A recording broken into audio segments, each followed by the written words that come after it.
Everywhere you look around, there's a logo connected to a company, whether big or small. And today, we're going to get into the origins of the days of the week.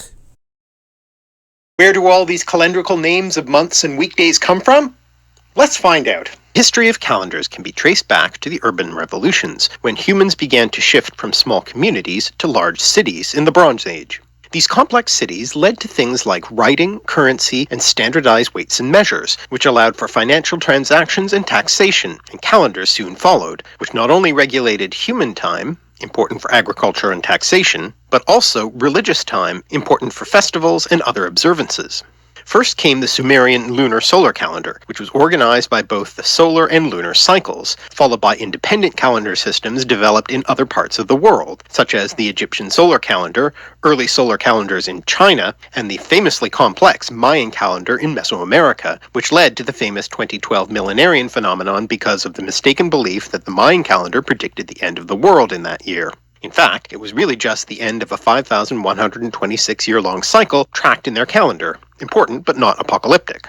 The word calendar actually comes from the Roman calendar, in which the first day of the month was named the calendae, or calends, traditionally spelled with a K, even though the letter was very rare in classical Latin. From calare, to call, summon, being the day when the priests would announce the new moon and declare the number of days, 5 or 7, depending on the month, until the next named day, the noni, or nones, meaning literally 9, which if you count inclusively, that is, counting both the day you start with and the day you end on, is 9 days before the next named day, the Idus or Ides, as in the famous Ides of March when Julius Caesar was assassinated. Etymology unknown, but perhaps Etruscan, coming on either the 13th or 15th of the month, and all the other days of the month were simply counted back inclusively from those named days. Those named days, by the way, were likely originally there to mark the phases of the moon. For the Romans, the word year was annus, from which we get annual, ultimately from the Proto-Indo-European root at, to go, thus indicating the idea of the period of time gone through.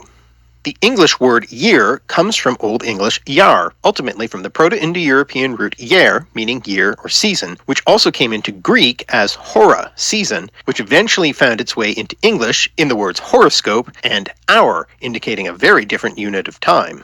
The word for month in most languages is usually connected to the word for moon, since a month was, originally at least, a cycle of the moon. The Romans called the month mensis, and our English word month, related to moon, comes from Old English monath, and all these words can be traced back to the Proto-Indo-European root me, to measure, also source of words such as measure, meter, moon, and menstruate. We've already explored the details of the Babylonian and Jewish calendars and how lunar, solar, and lunisolar calendars work in our previous videos on the words Sabbath and millennial. So, if you want to learn even more about those topics, check them out. But to briefly summarize the key issues relevant to our modern calendar, the modern secular calendar is strictly solar, which keeps in sync with the solar cycle, determined by our Earth's orbit around the Sun, so that the solstices, when the day or night is at its longest, and the equinoxes, when the day and night are the same length, occur at the same time every year. But as I mentioned before, there are other natural cycles that can be used in organizing a calendar, such as the daily cycle determined by the rotation of the Earth, and the lunar cycle or lunation determined by the moon's orbit around the Earth. The problem is none of the cycles line up properly. The year can't be divided up into an even number of lunations. There's about 29.53 days in a lunation and about 12.38 lunations in a solar year. So lunisolar calendars that track both cycles have to cheat by adding in extra days or months here and there to reconcile the different cycles, what are known as intercalary days or months. Intercalary meaning inserted into the calendar, from Latin inter, between, and that same root as calendar. And in fact, the year can't even be broken down into an even number of days. It's actually 365.24 days, hence the need for leap years. Now, although our secular calendar is not dependent on lunations, only needing to reconcile the daily and yearly cycles, since our modern calendar was in part developed by the Christian Church based on the Roman calendar and the Jewish calendar, we do also have to bear in mind the lunar cycle when we look at its history. The 7-day week seems to have originally derived from the phases of the moon in the Babylonian calendar, which was then transformed in the Jewish calendar to a simple repeating 7-day cycle ending on the Sabbath, no longer tied to the lunar phases. But the Jewish calendar was nevertheless still a lunisolar calendar, and so festival days also depended therefore on lunation. And since the Christian tradition was based on Judaism, some of the Christian festivals are also based on the lunar cycle. This is why in the ecclesiastical calendars, sometimes referred to as calendar with a K in that ancient Roman tradition, there are movable feasts based on the lunar cycle and fixed feasts based on the solar cycle. This is why Christmas, a fixed feast, occurs on the same date every year, but Easter, a movable feast based on the lunar cycle, moves around. So today we're going to focus on how we got our modern international calendar with the months and weekdays we know and love. And to do that, we have to start with classical Rome. The old Roman calendar system originally had only 10 months, starting with March and ending with December, with a number of intercalary days after December to reconcile the calendar with the solar year. And later on, these intercalary days were replaced with 2 new months, January and February. And the start of the year was eventually moved to the beginning of January. But this is why the months September, October, November, and December, which etymologically come from the Latin numbers septem 7, octo 8, noem 9, and decem 10, are no longer the 7th, 8th, 9th, and 10th months. That original Roman calendar was modified over and over again, with the length of months becoming fixed so that they no longer represented lunar cycles, and it was brought more in line with the solar cycle, for instance by adding leap days as we have it now. Every year divisible by 4 contains a leap day, unless the year is divisible by 100, in which case it isn't a leap year, unless the year is divisible by 400, in which case it is a leap year again. Got that? It was the Roman Julius Caesar who had that unlucky day in March, who originally added the leap year every 4 years, in the year 46 BCE. Hence, it's called the Julian calendar. But since the year is slightly less than 365 and a quarter days long, Pope Gregory XIII promulgated the current more complex system of leap years in 1582. Hence, our calendar now is called the Gregorian calendar, though it was actually the work of physician and astronomer Aloysius Lilius, with further refinements by Jesuit German mathematician and astronomer Christopher Clavius, who, by the way, first introduced brackets in mathematics and was one of the first to use the decimal point in the West. But that explains why historical dates are sometimes messed up. Because in order to get the calendar back on track from the 10-day difference that had built up since the Julian calendar started being used, in 1582, October 4th was followed immediately by October 15th. And to make matters worse, only Catholic countries adopted the new calendar in 1582, with Protestant and Orthodox countries only adopting it some time later, leading to many discrepancies. Britain didn't adopt the new calendar until 1752, by which point the slippage had increased to 11 days. So in Britain, in 1752, September 2nd was followed by September 14th. And of course, many at the time complained about the loss of those 11 days. You can imagine this would be a financial problem, calculating things like interest for insurance. Some Orthodox churches are still a number of days out, which is why Orthodox Christmas is on January 6th, though most traditionally Orthodox countries have switched to the Gregorian calendar for secular purposes, but often only relatively recently, with Russia switching only in 1918 and Greece as late as 1923. The other confusing element about historical dates is the fact that the date of New Year's Day, when the numerical year would tick over, kept switching around. Julius Caesar moved it from March to January 1st, once those new months were created. But under the influence of Christianity, it was often moved to various days of religious importance, such as Christmas, the Annunciation in March, or Easter. But the Gregorian reform moved it back to January 1st, and non-Catholic countries often only switched once they adopted the new calendar. All this is, for instance, why the Russian October Revolution actually took place in November. So, as we've seen, the names September, October, November, and December are simply derived from the Roman numbers, and those are, by the way, cognate with our English numbers, coming from the Proto-Indo-European numbers septem, octo, noon, and decem, respectively. The burr ending on those months, by the way, is of uncertain etymology. It might be related to mensis, month, which would then have produced a form mensris and then membris, or it might simply be from the Latin adjectival suffix bris, from the noun suffix bra or brum, ultimately from the Proto-Indo-European noun-forming suffix drum. But what about the other months of the year?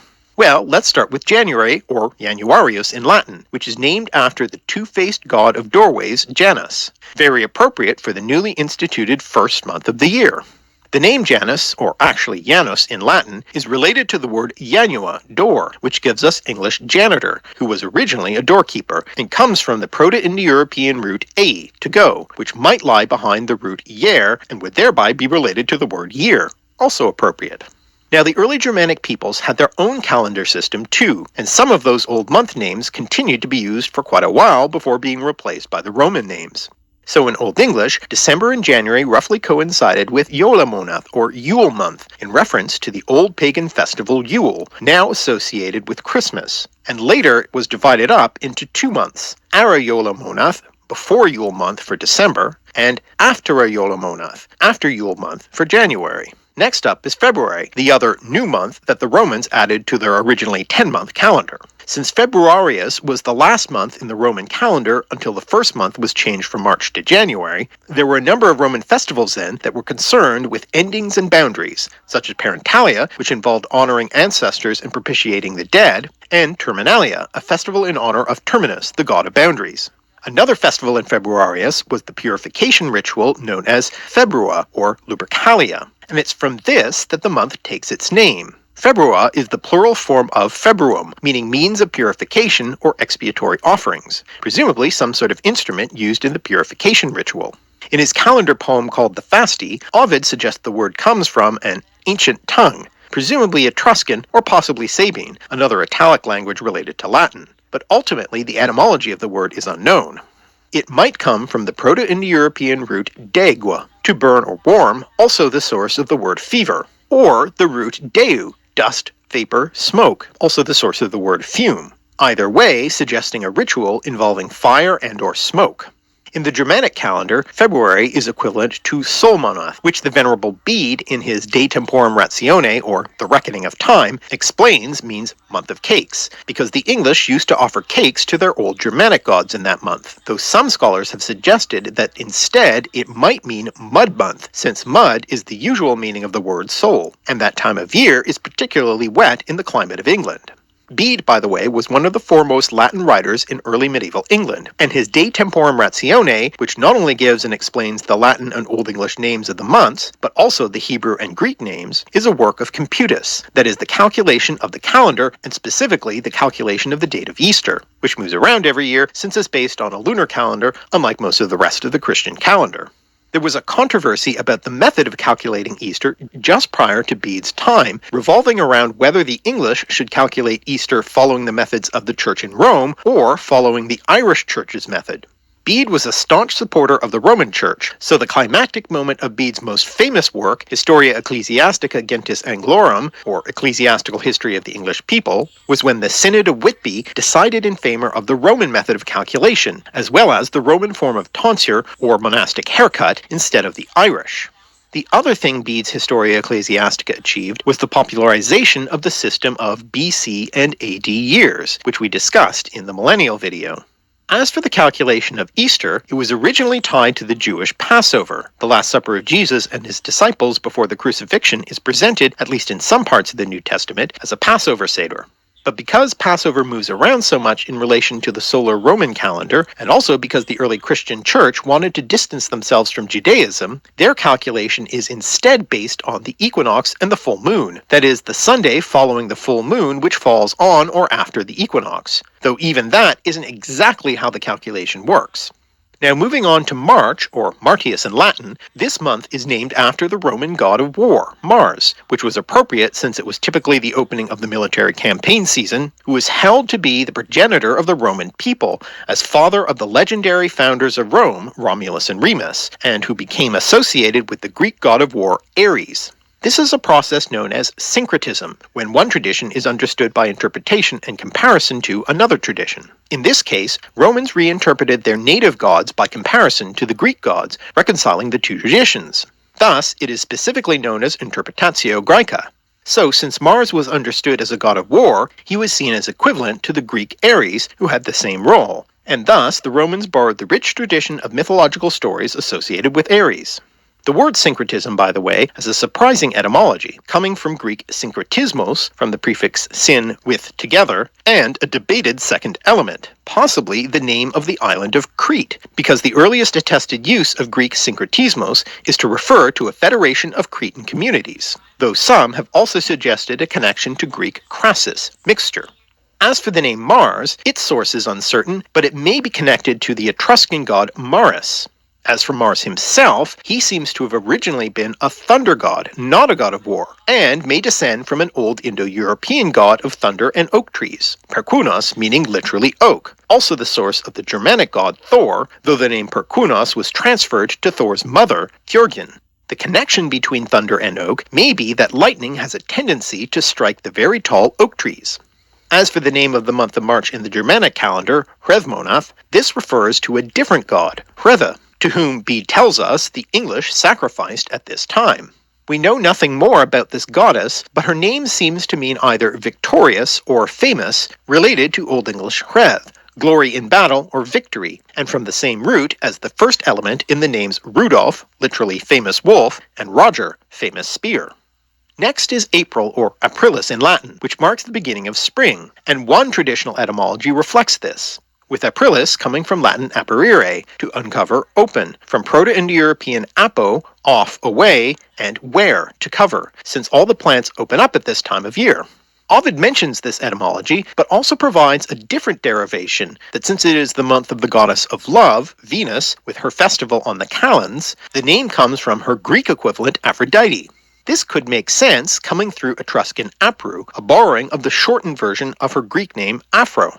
Now the name Aphrodite is itself of uncertain origin, but Ovid goes on to mention the usual Greek understanding of her name, that it comes from Greek aphros, foam, because of the myth of her origin from sea foam produced by Uranus's genitals when his son Cronus cut them off and threw them into the sea.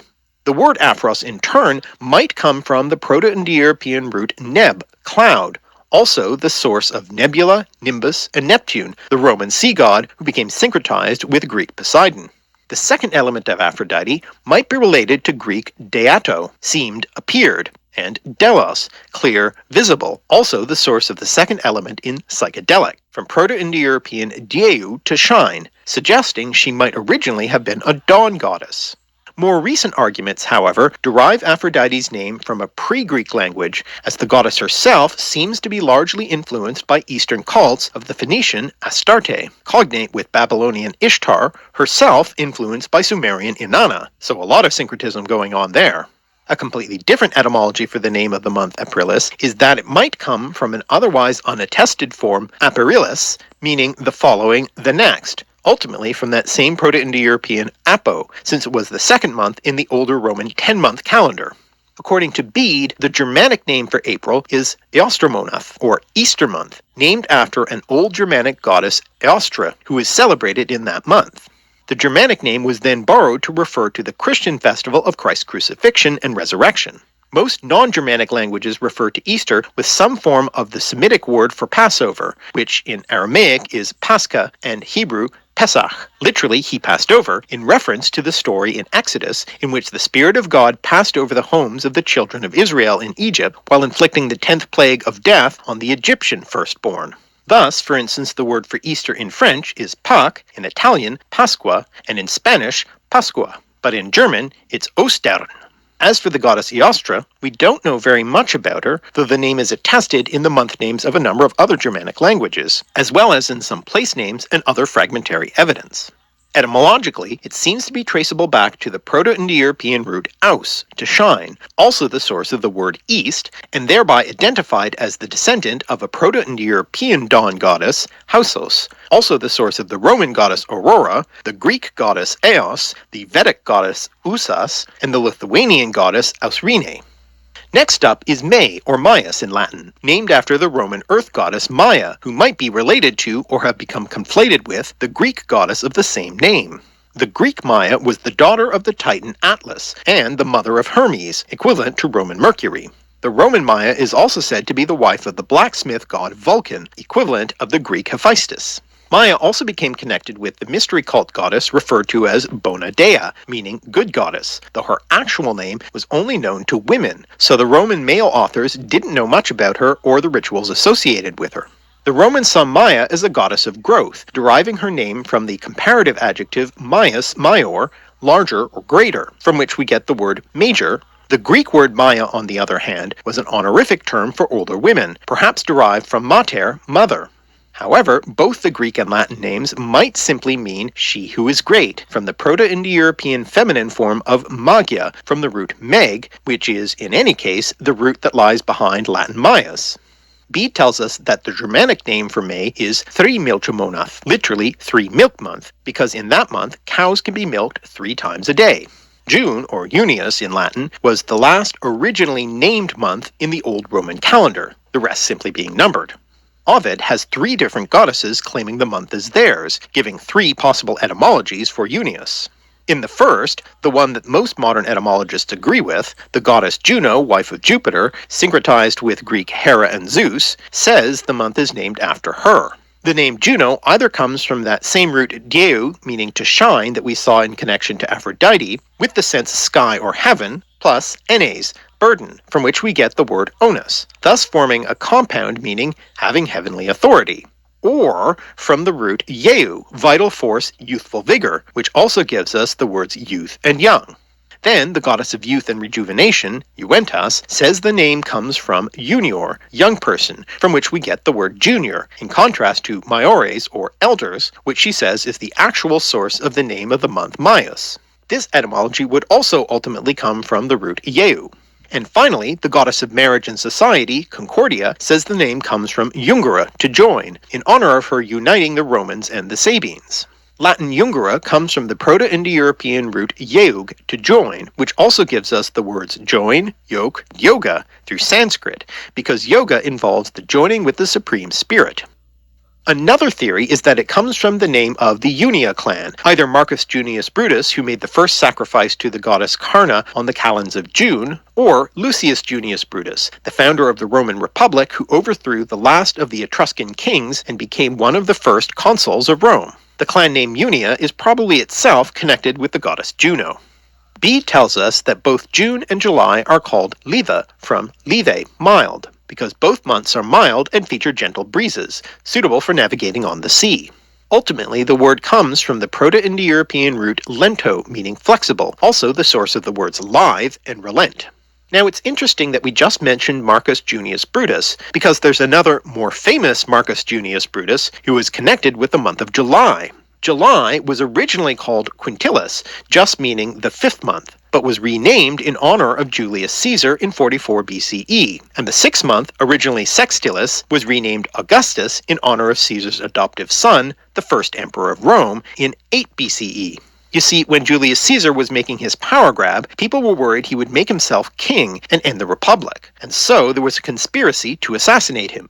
One of the conspirators, as you may remember from Shakespeare's play, was Marcus Brutus. Et tu, Brute? Brutus's full name was Marcus Junius Brutus, also a member of the Junia clan, and purported descendant of Lucius Junius Brutus, who founded the Republic. So as you can imagine, Marcus Brutus, most definitely an honorable man, felt a certain pressure to defend that republic. The Julius of Julius Caesar is another of those clan names, the gens Julia, and it was probably a contraction of Old Latin Joilios, pertaining to or descended from Jove, Jove being another form of the name Jupiter. Jove goes back to that same root dieu, to shine, which has a number of derivatives in various Indo-European languages that mean either sky or god, such as Latin deus, god, and Greek Zeus, suggesting the existence of an Indo-European god Deus, who would have been the father of the dawn goddess Hausos. Jupiter is derived from a vocative compound, Deus Pater, meaning something like, O Father Jove. Augustus was actually an honorific given to the first emperor, who was born Gaius Octavius Thurinus, meaning august or venerable, and either comes from Latin augere, to increase, from the Proto-Indo-European root aug, to increase, also the source of augment and wax, as in a waxing moon, or might be related to augur, as in augury, fortune-telling through birds, which itself might come from the root aug, or might come from the root aui, bird, also the source of the words aviary and egg. For the English, it was weodmonath, literally weed month, though more broadly and accurately plant month, because as Bede tells us, they grow more abundantly in that month. Now, as we've already said, September through December are just numbered months. According to Bede, September was called Halimonath, holy month, but it is also called Harvestmonath, harvest month, according to another early English writer, Alfrich. October was called Winterfyleth, literally winterful, because as Bede explains, winter begins on the full moon of that month. November is called Blotmonath, meaning sacrifice month or blood month, because cattle were to be slaughtered and sacrificed to the gods then. And finally, as we've already seen, December is part of Yolamonath. Moving down from the month, we have the week, which roughly represents the 4 phases of the moon. Another numerical reason for the 7-day week is perhaps the fact that the year breaks down into 52 weeks plus 1 day. The word for week in European languages is usually related to the number 7, as in Greek hebdomos and Latin septimana, from septem, from which comes French semaine and Spanish semana. The English word week, on the other hand, is a Germanic-derived word from Old English wuku, ultimately from Proto-Indo-European wake to bend or wind, which also gives us the other word week, probably in the sense of turning or succession, though there's no clear evidence that it referred to a period of 7 days in Germanic culture until after the influence of the Roman week. The Romans themselves didn't originally have a week in their calendar system. As we've seen, it was really organized by counting back from the various name days, though they did have an 8-day market cycle. We have to go back to Babylonian astrology to really understand where the weekday names come from. You see, the Babylonians associated the planets visible to the naked eye, since there were no telescopes back then, with the gods. And this may have inspired the Hellenistic Greek astrologers. Some of them even seem to line up in syncretic associations, with the chief Babylonian god Marduk associated with the planet Jupiter, and the goddess of love, beauty, and sex, Ishtar, whom we've already seen connected with Aphrodite, associated with the planet Venus. For the Hellenistic astrologers, there were 7 planets, since they included the moon and sun, which moved across the sky relative to the fixed stars. And eventually, these 7 classical planets became associated with the 7 days of the week, which were eventually adopted by the Romans from Hellenistic Greece, and called dies solis, day of the sun, or Sunday, dies lunae, day of the moon, or Monday, dies Martis, day of Mars, or Tuesday, dies Mercurii, day of Mercury, or Wednesday, dies Jovis, day of Jove, or Thursday, dies Veneris, day of Venus, or Friday, and dies Saturni, day of Saturn, or Saturday. But why this order? Well, the order that they placed the planets in terms of distance from the sun, was based on their apparent speed moving across the sky. So in order of slowest to fastest, Saturn, Jupiter, Mars, Sun, Venus, Mercury, Moon, called the Chaldean order. But that's not the order of the days of the week. The answer lies not in assigning the planets to the days of the week directly, but in assigning them to the hours of the day, called planetary hours, in which each planet/god had power over that hour. And there's some evidence to suggest that the Hellenistic astronomers got this idea from the Babylonians as well. If you start with Saturn on the first hour of the first day and cycle through all the 7 planets in the Chaldean order, then start over with Saturn on the 8th hour, and so on, and then continue that pattern hour by hour over the 7 days of the week, each day will begin with a different planet in the order of the days of the week, as we've just seen in the Latin names. Now let's look at the etymology of each day specifically. First of all, Sunday, or dies solis in Latin, originally Hemera Heliou in Greek, which was later rendered Sunandai in Old English and Sunudagur in Old Norse, with all of those words for the sun and correspondingly for the personification of the sun in each pantheon, with sol in Latin and helios in Greek coming from the same Proto-Indo-European root saol, sun. The word helium, by the way, comes from that Greek word because the element helium was first detected in the sun through spectroscopic observation of a solar eclipse. Now you might assume that the words for day are all related too, but surprisingly not. First of all, Greek hemera, from which we get the English word ephemeral, comes from the Proto-Indo-European root amer, day, whereas English day, from Old English die, comes from an unrelated root, probably og, day, though the initial d in the Germanic forms is hard to account for, or degua, to burn, warm, which we've already seen as possibly lying behind the month name February. And though the Latin dies looks superficially similar to English day, it actually comes from that root dieu, meaning to shine. Now in Romance languages derived from Latin, that original name connected to the sun was replaced with forms derived from Latin dies domini, day of the Lord, so domingo in Spanish and dimanche in French. From Monday, or monadai in Old English and monadagar in Old Norse, we've already seen that moon, as well as month, come from me, meaning measure. Latin luna, from which we get lunar, comes from the Proto-Indo-European root leuk, light or brightness, also the source of light, illuminate, and lucid. And from Latin dies lunae come French lundi and Spanish lunes. And Greek selene, moon, is related to selas, light, from the root swell, to shine, burn, also the source of English sultry and swelter. The Roman goddess Luna, by the way, was said to be the sister of the sun god Sol and the dawn goddess Aurora, who also, as we've seen, might be related to the Germanic goddess Eostre. Now things start to get particularly interesting with Tuesday, which is Dies Martis, or Day of Mars in Latin, which leads to French mardi and Spanish martes. The Greek equivalent, of course, is Hemera Areos, or Day of Ares, the Greek god of war, whose name comes from the Greek word are, bane, ruin, curse, perhaps from Proto-Indo-European ace, which seems to mean to move rapidly, and is found in words denoting passion, also leading to such words as ire, iron, and estrogen. Through the process of Interpretatio Germanica, the Roman war god became associated with the Germanic war god Tiwaz, who becomes Tyr in Old Norse and Tew in Old English, thus producing the weekday names Tisdagar in Old Norse and Tuesday in Old English, leading to modern English Tuesday. Interestingly, though, Tiwaz was not originally a god of war, but instead descends from the Proto-Indo-European god Deus, who also lies behind Zeus and Jupiter. Tiwaz may originally have been a more prominent god in the Germanic pantheon, but his role seems to have been usurped somewhere along the line by the god Odin, who is the subject of our next day of the week. Wednesday, from Old English Wednesday, is named after the Germanic god Woden, more famously known by the Old Norse form of his name, Odin, hence Old Norse Odhinsdagar. This is a syncretic rendering of Latin dies Mercurii, day of Mercury, which becomes French mercredi and Spanish miércoles. But what's the point of comparison between the chief Norse god and Mercury, the Roman equivalent of Hermes, the Greek messenger god?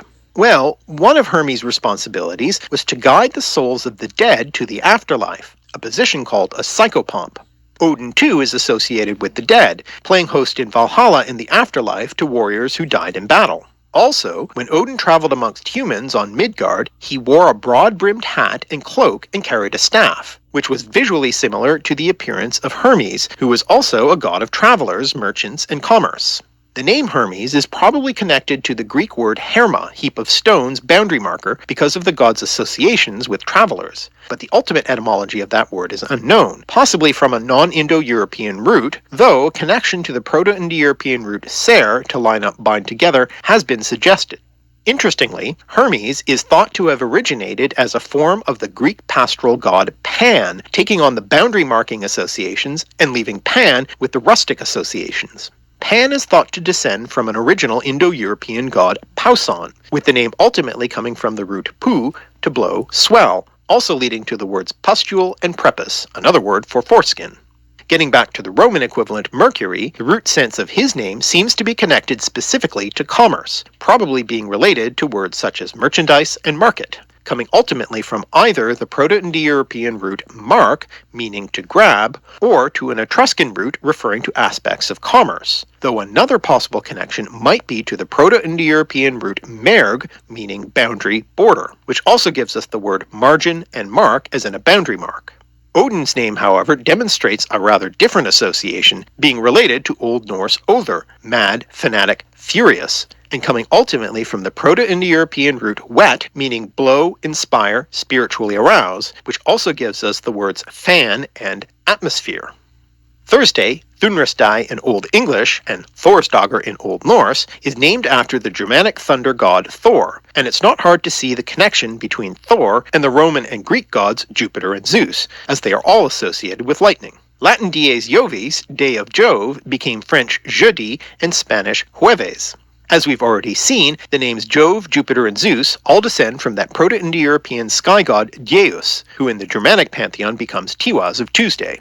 As for Thor's name, it's simply related to the word thunder, from the Proto-Indo-European root stene to thunder, that also gives us the words tornado, astonish, detonate, and stun. Friday is Dies Veneris, Day of Venus, in Latin, and Hemera Aphrodites, Day of Aphrodite, in Greek, named after the Roman and Greek goddesses of love, becoming Vendredi in French and Viernes in Spanish. We've already looked at the etymology of Aphrodite, and the etymology of the name Venus, from which we get the word venereal, as in venereal disease, is pretty straightforward, coming from the Proto-Indo-European root wen, to desire, strive for, also source of the words win, wish, and venerate, but also of venom, which originally referred to a love potion rather than a poison. However, the Germanic association is somewhat complicated by the fact that there are two distinct but similar goddesses, Frigg and Freya. The goddess who gives her name to Friday, Friadai in Old English and Frjaudagur in Old Norse, Frigg in Old Norse and Freya in Old English, is the wife of Odin, and particularly associated with married love. Her name is similar to, and sometimes confused with, the goddess named Freya, goddess of love and beauty, also connected with fertility. Well, you can see why they might be identified with each other, and it has been suggested that they might originally have referred to the same goddess. Interestingly, the name Freya, only attested in Scandinavian sources, comes from a Proto-Germanic root that means lady, a root that also leads to modern German Frau, ultimately from the Proto-Indo-European root per, meaning forward, whereas Frigg goes back to the Proto-Indo-European root pri, that means to love, also giving us the words friend, free, and afraid, which means literally out of peace. And finally we come to Saturday, which is Dies Saturni, Day of Saturn in Latin. As seems clear from the Old English form Saturnisdae and the modern English Saturday, the English didn't seem to have a close equivalent to the Roman agricultural god Saturn, and just borrowed the name instead. Saturn was associated with the Greek god Kronos, one of the Titans and father of Zeus, and also a god of agriculture. The etymology of Kronos' name is uncertain, though many suggestions have been made ever since the ancient world, including the ancient association of Kronos with the similar sounding Chronos, the personification of time, which I suppose does make sense in terms of an agricultural god being concerned with time in terms of the seasons of the year, and the more recent suggestion that Kronos comes from the Proto-Indo-European root scare, to cut, since he's often depicted with a scythe, not only because of the agricultural associations, but also because of his role in the Greek creation myth, castrating his father Uranus, the sky, from which we get the later planetary name Uranus. As for the Roman Saturn, he may be a borrowing of the Etruscan god Satra, though the Romans themselves suggested an etymological connection with the Latin word satus, meaning sown, as in sowing seeds, which comes ultimately from the Proto-Indo-European root se, to sow, also the source of the words sow, seed, and season. Now in Old Norse, instead of just borrowing the name from Latin, we find the name Laugardagr, meaning wash day, which, by the way, puts pay to another of those medieval myths that people in the Middle Ages bathed only once a year. There was literally a day of the week named after this activity. Interestingly, in most Romance languages, the Latin name was replaced with some form of the word Sabbath, as in French samedi and Spanish sábado. So now that we've covered the days of the week, let's take one last quick look at another type of calendar, particularly appropriate to this time of year, an Advent calendar, counting down the days of the Advent season leading up to Christmas. The tradition of the Advent calendar has its foundations in the German Lutheran homes of the 19th century, in which they might mark chalk or paint lines on the floor leading up to Christmas, or hang different devotional pictures on the wall, or light a new candle every day from December 1st until Christmas. Then, homemade Advent calendars starting appearing around 1850, which included a Bible verse, drawing, or even a sweet for each day. The first commercially produced printed Advent calendar was published in 1903 by Gerhard Lang, designed by Richard Ernst Kepler, called Münchener Weihnachtskalender, or Munich Christmas Calendar. And today, there are many kinds of Advent calendars. Of course, the Advent calendar ends with Christmas, closely followed by New Year's, at least in some calendars, which brings us back to January, where we started this etymological journey. And one thing this journey through the calendar has shown us is how very classical its roots are. And that's fitting given the origin of classical itself. The word class and classical comes from Latin classis, which originally referred to the Roman people under arms, in other words, the army or fleet. The underlying sense is a call to arms, as the word comes from Proto-Indo-European kella, meaning to shout, the same root that lies behind Latin callare, to call, summon, and thus also the word calendar. And this classically based calendar has been changed and adapted many times to reconcile different gods, religions, and natural cycles of the sun, moon, and seasons.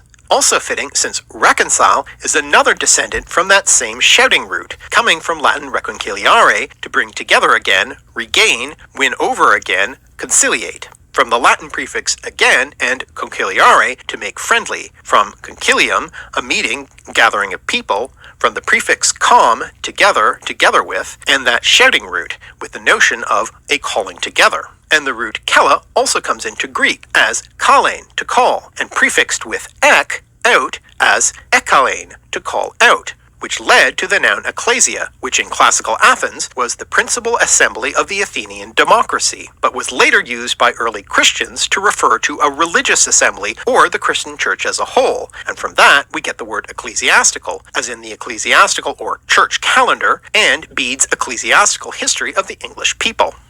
And with that, I hope this has made the origins of the modern calendar very clear, to draw on another word from the root kella.